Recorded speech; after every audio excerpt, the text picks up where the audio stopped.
La pâte philo peut être faite de façon artisanale ou industrielle.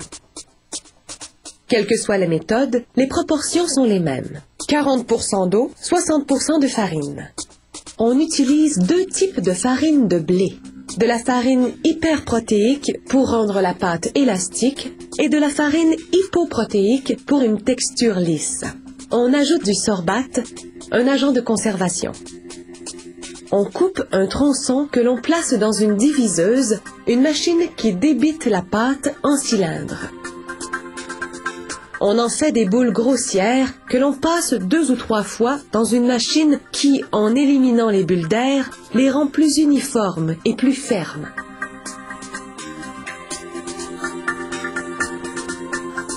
On sait où toucher lorsque la pâte est prête. Ensuite, un laminoir étale la boule qui a désormais la forme d'une pâte à pizza. On empile 30 feuilles, entre lesquelles on intercale du papier kraft afin d'absorber l'humidité. Et maintenant, l'étape principale, ouvrir la pâte.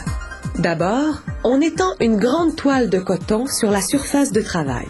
Il faut utiliser du tissu 100% coton pour absorber l'humidité de la pâte, sans quoi celle-ci collerait. Ensuite, on étire une feuille de pâte jusqu'à ce qu'elle fasse un carré de 2,5 mètres de côté. La pâte ne se déchire pas, même quand on l'étire au maximum. C'est grâce à son contenu protéique, mais aussi au savoir-faire de l'artisan.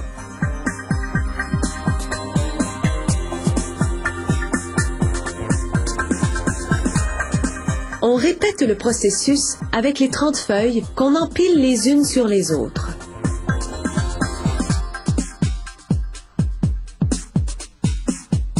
On prend alors une planche de bois, sanida en grec, sur laquelle on enroule une à une les feuilles de pâte en prenant soin d'enlever les toiles intercalées.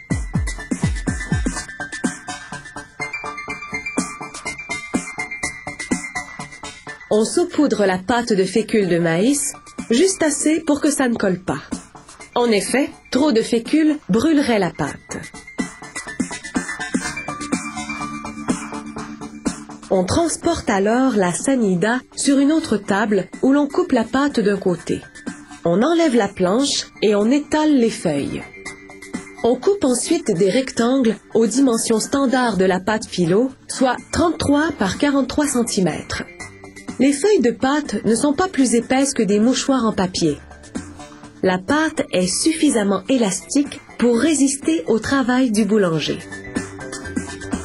La pâte industrielle est utilisée pour les produits surgelés de grande consommation.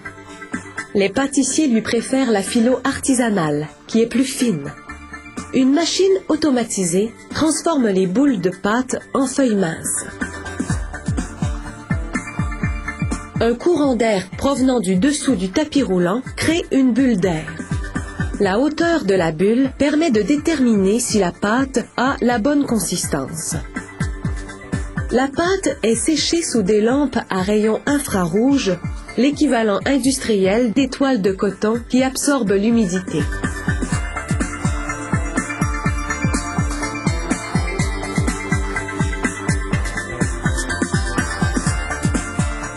À l'aide d'un modèle, on découpe des rectangles aux dimensions standards.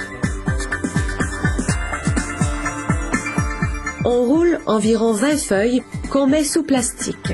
On les conditionne sous vide et on scelle l'emballage à chaud.